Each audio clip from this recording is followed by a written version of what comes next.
옵나이다. 아멘. 할렐루야. 우리 한번 인사하겠습니다. 사랑합니다. 축복합니다. 은혜 많이 받읍시다. 러시아의 대문호였죠. 솔제니친이라고 하는 문학가가 있는데요. 이분 노벨 문학상까지 받았던 분입니다. 이분이 러시아의 혁명사를 연구하는데 자신의 전 인생을 바쳤습니다. 무려 50년 동안 러시아의 대혁명을 연구해서 수많은 사람들을 만나서 면접도 하고 만나기도 하고 수백 권의 책을 읽고 무려 러시아 혁명사라고 하는 책 8권을 남겼던 참 대단한 인물 가운데 한 사람입니다. 그런데 그는 이런 얘기를 했습니다. 만약 누가 나에게 러시아 혁명 다시 6천만 명이라는 많은 사람이 생명을 잃게 되는 그 피해 숙청의 현장 속에 왜 이렇게 무서운 피해 현장이 일어나게 되었는가?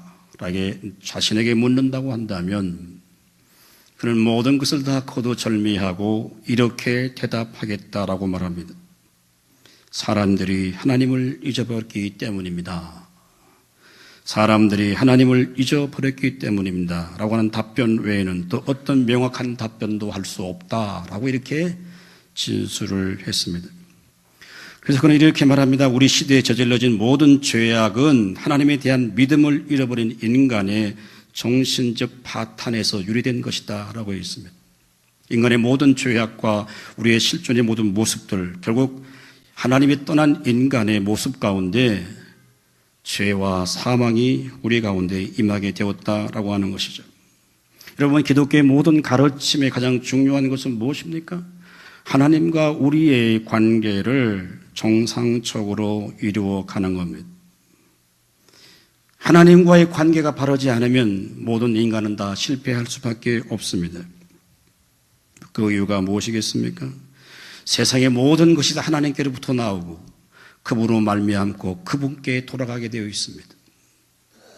그러므로 하나님과의 관계가 바로 되어져야만이 사람과의 관계가 회복되고 하나님 만드신 모든 피조물과의 관계를 회복할 수 있는 것이 뭐냐? 하나님과의 정상적 영적 관계가 바로 될 때만이 그게 가능한 거예요. 여러분, 그러므로 참된 신앙이란 무엇입니까? 자신의 능력과 실력을 보다는 항상 하나님의 약속을 믿고 그 믿음 위에서 행동하는 것이 참된 신앙입니다.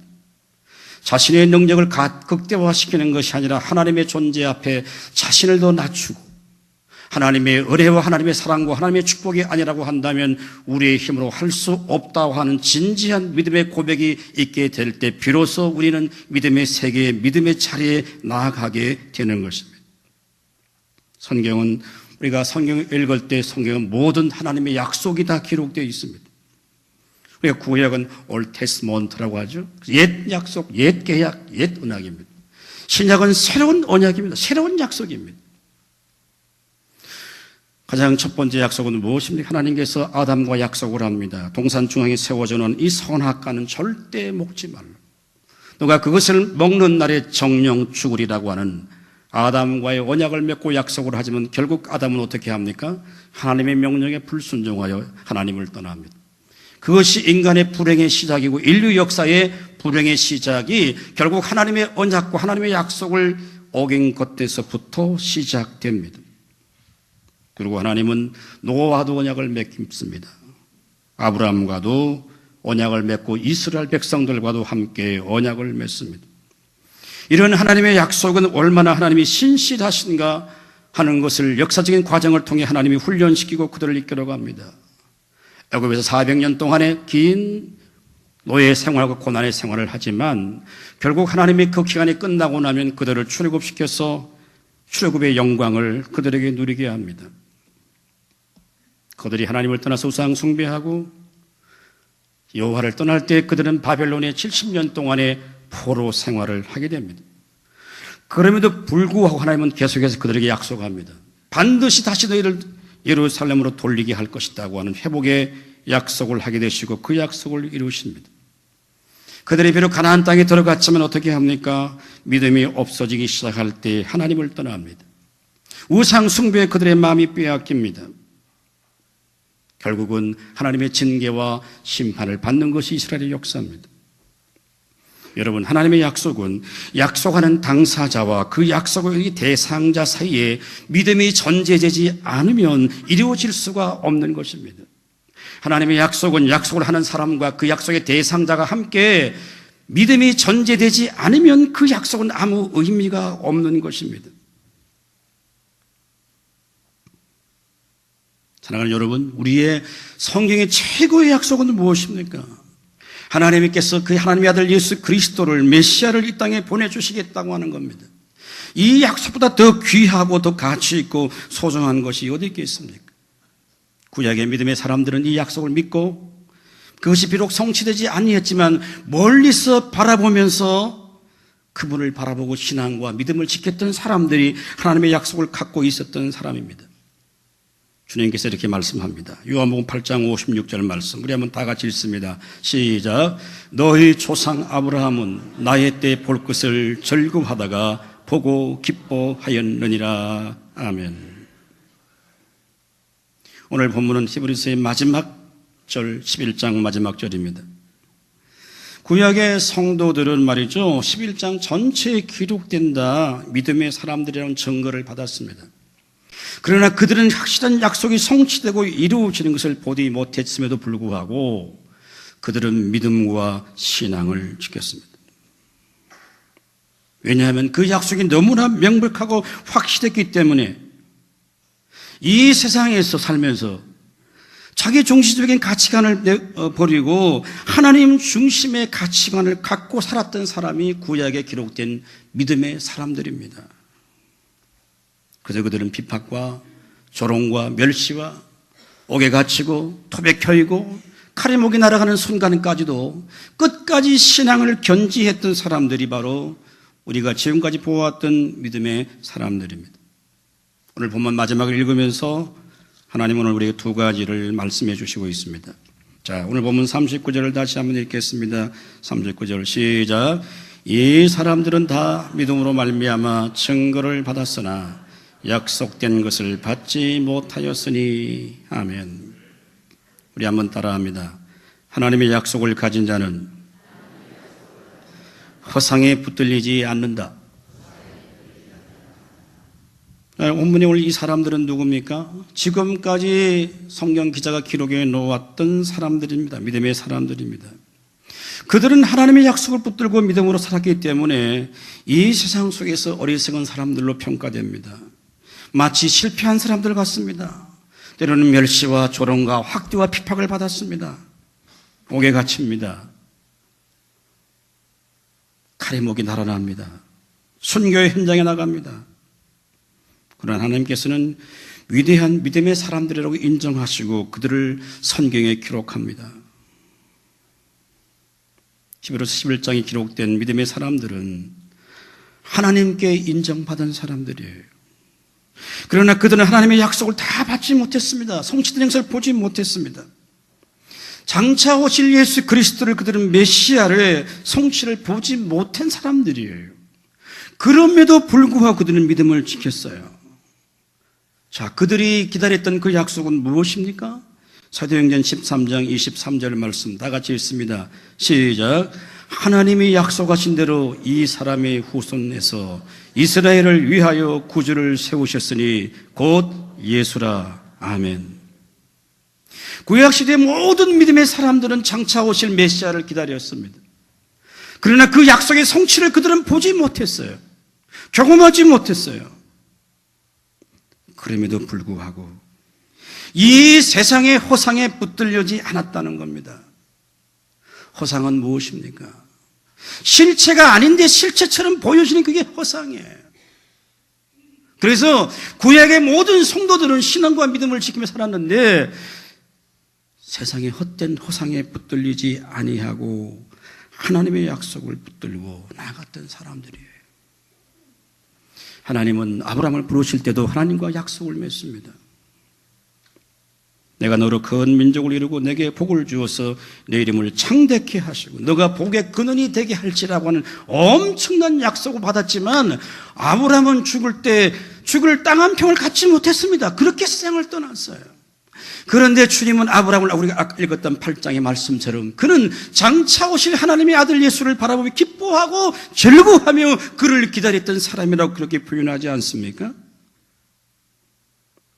하나님께서 약속하셨다고 하는 것은 무엇보다도 하나님 자신이 얼마나 우리에게 신실하신 분이신가를 끊임없이 말씀해 주고 있는 거예요.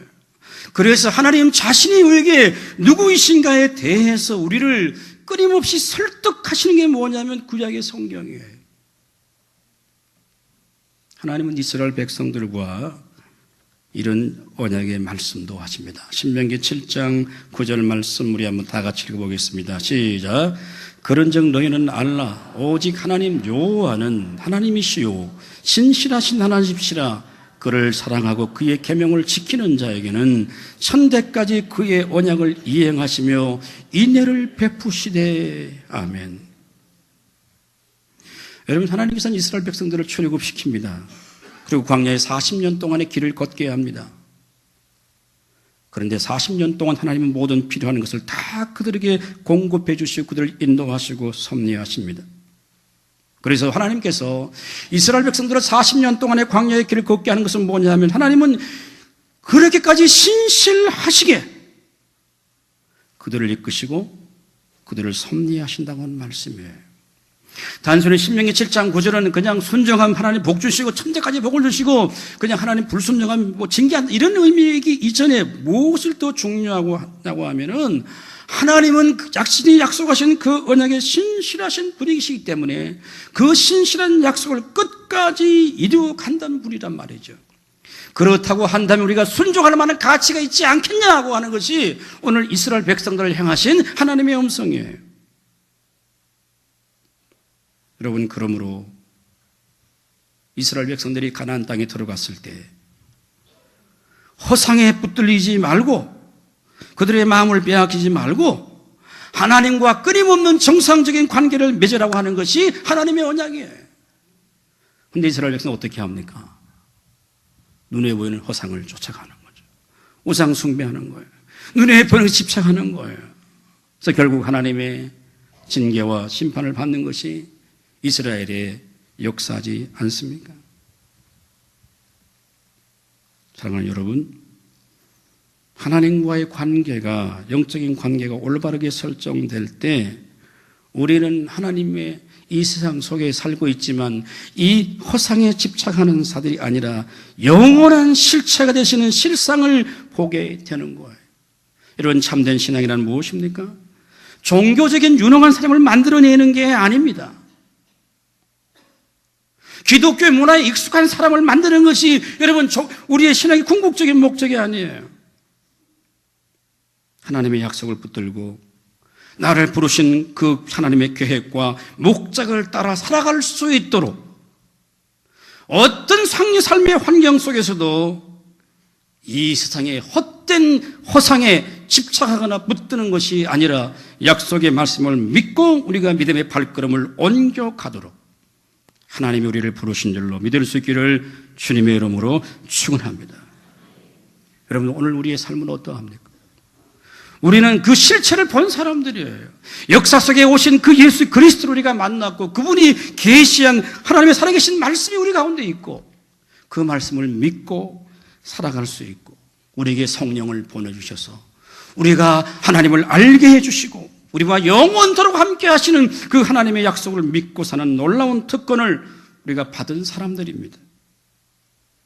그러므로 우리는 주님의 이름으로 기도할 때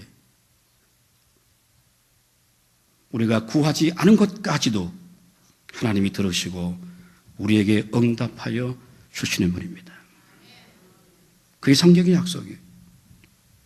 그러나 이 놀라운 은혜와 약속을 받고 살면서도 우리는 끊임없이 세상의 탐욕에 붙들려고 합니다. 나를 구원하시고 나를 구원하신 하나님의 계획과 목적과 아무 상관없이 늘 먹고 사는 생존의 문제에 빠져 있다고 한다면 우리의 믿음은 참된 믿음이 아닙니다. 범사에 하나님을 인정하지도 않고 하나님의 약속을 붙들고 말씀을 쫓아가지도 않으면서 늘 자신은 믿음으로 산다고 고백합니다.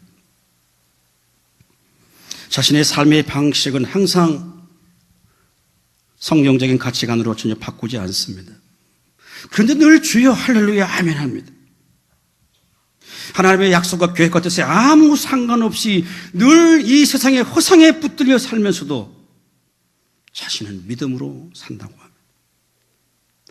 교회 공동체 안에 들어와 있는 우리들도 이 세상의 돈과 사회적 신분을 높여야만이 항상 교회에서 대접받을 수 있다고 하는 잘못된 생각을 갖고 있습니다. 오늘 우리 시대에 많은 부모들이 자식들이 공부를 잘하고 좋은 대학 들어가고 좋은 직장을 가지만이 그것이 성공이라고 아우성치고 있습니다. 하나님의 권세, 하나님의 능력을 이용해서 자기의 소원을 이 땅에 성취하는 것을 마치 성공이라고 축복이라고 그렇게 생각합니다. 마치 믿음을 주술처럼 사용하고 그러면서 자기를 정당화시키고 합리화시킵니다.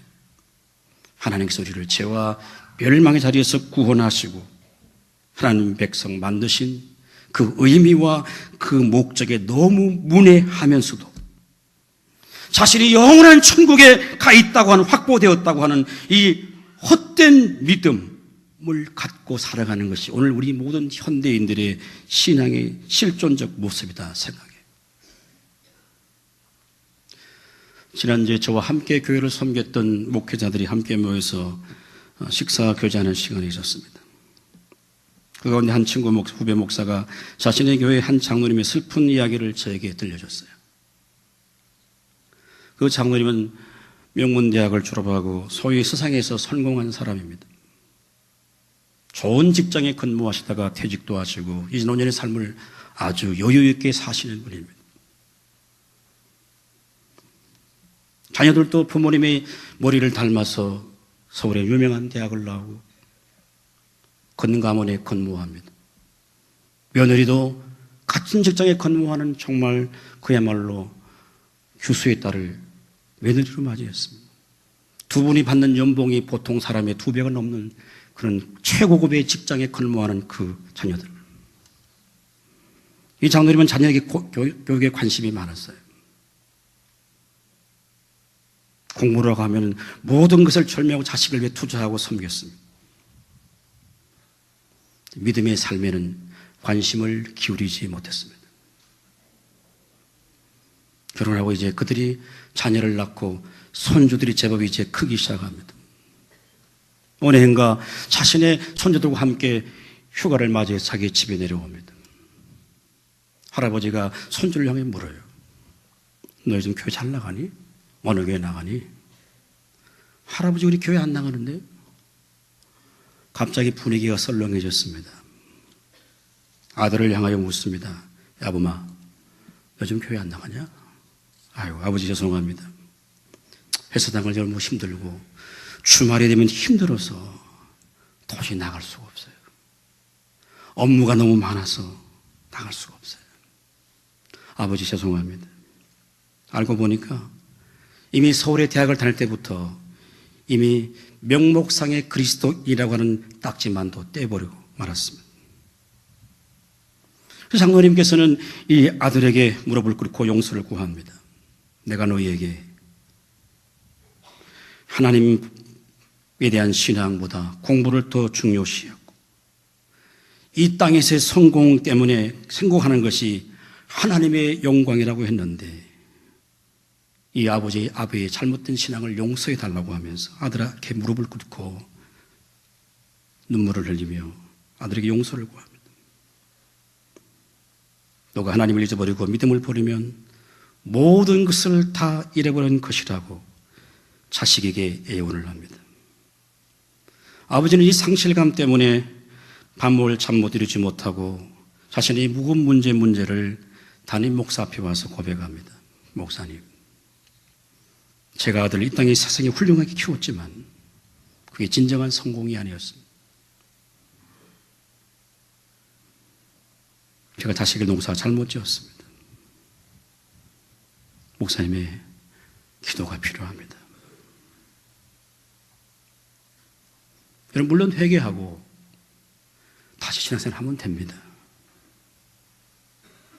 그러나 결코 이 세상에 허상을 놓기가 쉽지 않습니다. 요즘은 그런 얘기합니다. 목회자들 사이에. 여러분, 자식이 선교의 대상입니다. 여러분, 잘 들으십시오. 고등학교를 졸업하고 다니던 신앙을 가진 사람들이 대학 가서 계속해서 교회를 다니는 사람은 20%밖에 안 되는 심각한 우리의 현실의 후손들이 와 있습니다. 무엇이 중요합니까? 무엇이 정말 가치 있습니까? 세상적인 부와 세상의 명예와 세상의 성공보다도 하나님을 잃어버린다면, 솔제니친이 50년 동안 러시아의 대혁명에 대한 연구를 하면서 결국 혁명이 왜 하느냐? 인간이 하나님을 떠났다는 거예요. 하나님을 잊어버렸다고 하는 겁니다. 오늘 우리 현대인들은 복음에 관심을 갖지 않습니다. 정말 내 자녀들이 정말 하나님의 어떤 관심을 갖고 있습니까? 이 땅에 하나님 없이 아무리 이뤄놓은 모든 것들 하나님이 인정하지 않는다면 그건 진정한 축복이 아닌 줄로 믿을 수 있기를 주님의 이름으로 축원합니다. 우리는 하나님의 언약과 하나님의 약속을 붙들고 사는 사람들입니다. 하나님의 때를 바라보면서 이 세상의 모든 것을 다 내려놓고도 믿음으로 살아가는 그 사람이 이 세상의 헛된 허상에 붙들리지 아니하고 신실하신 하나님만을 붙들고 믿음으로 살아갈 수 있는 성도들의 삶이 될 수 있기를 주님의 이름으로 축원합니다. 오늘 40절 말씀 우리 다 같이 읽겠습니다. 시작. 이는 하나님이 우리를 위하여 더 좋은 것을 예비하셨은즉 우리가 아니면 그들로 온전함을 이루지 못하게 하려 하심이라. 아멘. 우리 한번 따라합니다. 정말 더 좋은 약속은 아직 완성되지 않았다. 저는 본문 40절을 읽으면 좀 의미가 그렇게 쉽게 와닿지 않아요. 이는 하나님이 우리를 위하여 더 좋은 것을 예비하셨은즉 우리가 아니면 그들로 온전함을 이루지 못하게 하심이라. 제가 좀 더 쉬운 번역을 참고합니다. 읽어드리겠습니다. 그것은 하나님께서 우리를 위하여 더 좋은 것을 마련하시고 우리와 함께 그들이 완전하도록 하셨습니다. 하나님께서 신약의 성도들을 위하여 더 좋은 약속을 예비했다는 거죠. 그렇다면 더 좋은 약속은 과연 뭐예요? 더 좋은 것. 헬라어에는 크리에톤 티라고 하는 더 좋은 것이라는데 그 더 좋은 어떤 것이에요? 말하는 학자들은 과연 더 좋은 것이 뭐냐? 이 더 좋은 것은 예수 그리스도를 통해서 가능해진 가장 좋은 언약이라고 말합니다. 첫째는 우리의 구원입니다. 우리의 완전한 구원입니다. 우리는 이미 구원받았지만 아직 우리의 구원이 완성되지 않은 긴장된 속에 우리가 살고 있는 거예요. 두 번째, 가장 좋은 것이 뭘까요? 이미 하나님 나라가 이 땅에 이루어졌지만 아직 완성되지 않은 하나님 나라가 이 땅에 진행되고 있습니다. 정말 좋은 것은, 가장 좋은 것은 아직 이 땅에 우리에게 남겨놓고 있어요. 그건 장차 우리가 주 앞에 가야 될 영광의 나라고 축복의 나라고 영원한 하나님과 영원히 안식할 그 나라는 아직 우리에게 완성되지 않았고 남겨놓고 있습니다. 다시 말해서 구약의 성도들은 여러분 죄 용서 받는 것을 마치 믿음으로 바라보면서 양을 잡으면서 염소를 잡으면서 송아지를 잡으면서 그 피를 흘리면서 장차 오실 예수 그리스도를 그들은 바라보면서 믿음으로 제사를 드렸던 사람들입니다. 오늘 우리는 어떻습니까? 우리의 죄가 주홍같이 붉을지라도 눈같이 휘어지고 진홍같이 붉을지라도 양털처럼 이미 휘어진 예수의 십자가로 피로 말미암아서 복음으로 말미암아 우리 속에 구원이 이루어지고 하나님의 영광이 우리 가운데 이루어질 줄로 믿을 수 있기를 주님의 이름으로 축원합니다. 여러분 그 이유가 무엇입니까? 더 좋은 약속이 있었기 때문에 그래요. 예수의 십자가의 복음과 그 은혜로 말미암아 우리에게 새로운 생명을 얻게 되는 거죠. 죄의 선생님을 받게 되는 것 아닙니까? 그러므로 우리가 더욱 열심을 품고 하나님을 섬기고 믿음의 삶을 해야 될 그 이유가 여기에 있는 것 아니겠어요?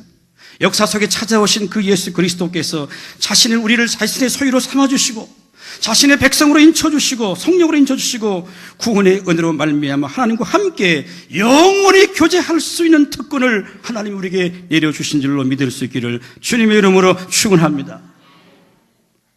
여러분, 태백산을 휘젓다가 호랑이를 만났던 사람, 동화책을 뒤지다가 호랑이 그림을 본 사람의 감정이 동일할 수가 없습니다. 태양을 본 사람이 촛불에 만족할 수가 있겠습니까? 그럼 우리가 하나님이 더 좋은 약속을 붙들고 사는 사람들은 미래에 완성될 하나님 나라, 완벽한 하나님 나라를 우리가 꿈꾸면서 그 하나님 나라를 상속받을 하나님의 거룩한 백성으로 살지 않을 수가 있겠습니까? 오늘 히브리서 기자는 이제 11장을 마무리하면서 맨 나중에 이 말씀을 기록한 이유가 과연 무엇일까라고 하는 것이죠. 구약의 선조들은, 믿음의 선배들은 희미한 불빛처럼 비추는 그 메시아를 바라보면서도 고난과 시련과 환난과 핍박과 고통 가운데서도 믿음과 신앙을 지켰습니다. 더 좋은 약속을 기다리면서 그들은 지켰어요. 우리는 이제 그 약속이 이루어진 예수 그리스도로 말미암아서 우리가 구원을 얻고 우리가 죄의 사함을 받아 이 땅에 살면서도 하나님 나라를 소망할 수 있는 그 믿음을 주셨기 때문에 우리는 아직 완전한 구원이 하나님 나라가 이루어지지 않았지만 더 좋은 약속이 남겨져 있다는 사실을 믿음으로 믿게 되는 줄로 믿을 수 있기를 주님의 이름으로 축원합니다. 사도 바울은 젊은 디모데에게 편지를 이렇게 합니다. 디모데 후서 4장 7절 8절 우리 한번 다 같이 읽어봅니다. 시작. 나는 선한 싸움을 싸우고 나의 달려갈 길을 마치고 믿음을 지켰으니 이제 호로는 나를 위하여 의의 면류관이 예비되었으므로 주 곧 어려운 재판장이 그날에 내게 주실 것이며 내게만 아니라 주의 나타나심을 사모하는 모든 자에게 도니라. 아멘. 학자들은 이 디모데후서가 가장 사도 바울의 13권의 책 가운데 가장 마중에 기록된 책이라고 그렇게 우리에게 전합니다. 바울은 지금 감옥에 있습니다. 얼마 있지 않으면 로마의 법정에 서야 되고 사형 선고를 받았고 그는 죽음을 기다리고 있습니다. 자신의 죽음의 끝이 다가오는 순간에도 그의 믿음은 조금도 흔들리지 않습니다. 그리고 젊은 디모데를 향하여 그렇게 권면합니다. 믿음의 동력자 디모데를 향하여 믿음의 선한 싸움을 싸우라고 권면합니다. 순교를 기다리면서 자신을 위해서 의의 면류관이 예비되어 있다라고 말합니다. 그리고 의로운 재판장이 내게 상을 주실 것이라고 말합니다. 여러분, 우리가 상식적으로 생각해 보십시오. 감옥 안에서 이제 죽음을 기다리는 그 사람이 감옥 밖에 있는 성도를 향하여 과연 이루할 수가 있습니까? 불가능한 거예요. 감옥 밖에 있는 사람이 오히려 감옥 안에 있는 사람을 위로하고 권면해야 그게 정확히 정성적이고 상식적 관계가 아니겠어요? 근데 오늘 사도 바울은 감옥에 있습니다. 순교를 기다리고 있습니다. 그러나 사도 바울은 아직 정말 더 좋은 약속이 내 가운데 이루어지지 않았다는 사실을 깊이 인식하고 있어요. 그래서 오늘 본문에 보면 의로운 재판장이 내게 주실 것이며, 왜 갑자기 법적인 용어를 사용한 이유가 무엇이겠습니까? 바울은 로마 법에 의해서 그들이 감금되었고 이제 사형 선고를 기다리고 있지만 진정한 의로운 재판장이 되시는 그분께서는 그가 육체를 마감하는 그 순간이 죽음이 아니라 새로운 영광의 세계, 새로운 영생의 세계에 들어간다는 사실을 그는 확신하고 있기 때문에 오늘 디모데를 향하여 믿음의 고백을 할 수가 있는 것입니다. 성도 여러분, 우리가 이 땅에 살면서 사람이 우리를 몰라준다 하더라도, 사람이 우리를 인정해 주지 않는다고 하더라도 우리가 끝까지 믿음과 신앙을 지킬 때 우리의 어려운 재판장이 되시는 우리 주 예수 그리스도께서 정말 좋은 것을 우리에게 갚아주실 줄로 믿을 수 있기를 주님의 이름으로 축원합니다. 하나님을 모르는 사람들에게 있어서 과연 종말은 무엇입니까? 그는 심판이에요. 멸망이에요. 그러나 구원받은 주님의 거룩한 백성들에서 개인의 종말은 무엇입니까? 하나님의 뜻과 하나님의 약속이 이루어지는 순간이에요. 우리는 마침내 영광의 순간에 우리가 하나님 앞에 드러나게 될 것이고 주 앞에 서게 될 그 영광의 순간을 기대하고 있습니다. 우리의 구원은 이미 이루어졌지만 아직 완성되지 않은 상태 속에 있습니다. 그러므로 우리는 하나님의 약속을 믿고 사는 하나님의 거룩한 백성들은 이 땅의 것만을 위해 사는 사람들이 아닙니다. 허상에 붙들리는 사람들이 아닙니다. 가장 가치 있는 것이 무엇인가를 구분할 줄 아는 사람이 믿음의 사람이요 하나님의 사람이라고 하는 것이죠.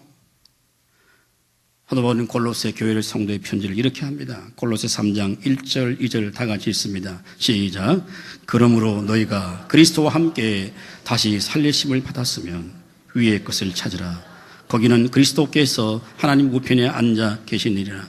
위의 것을 생각하고 땅의 것을 생각하지 말라. 아멘. 이 말을 오해하면 안 됩니다. 세상과 분리하라고 하는 말이 아닙니다. 세상을 떠나라고 하는 말도 아닙니다. 여전히 세상 속에 살고 있습니다. 세상 사람과 함께 살아야 되고 함께 직장과 함께 사업하고 함께 살아야 됩니다. 그러나 궁극적인 우리의 목적은 이 땅이 아니라고 하는 거예요. 이 땅이 아니라 하나님의 나라고 하나님의 영광입니다. 그러므로 믿음의 사람들의 관심은 이 세상이 아니라 아직도 정말 더 좋은 것을 남겨놓은 하나님의 통치를 기다리는 것이죠. 여러분, 하나님은 영원하신 분이십니다. 그렇기 때문에 영원한 것에 관심을 갖는 그 사람을 하나님은 기뻐하시고 그 사람을 좋아하십니다. 말씀을 정리합니다. 하나님은 정말 신실하신 분이시고 언약에 완벽한 분이십니다.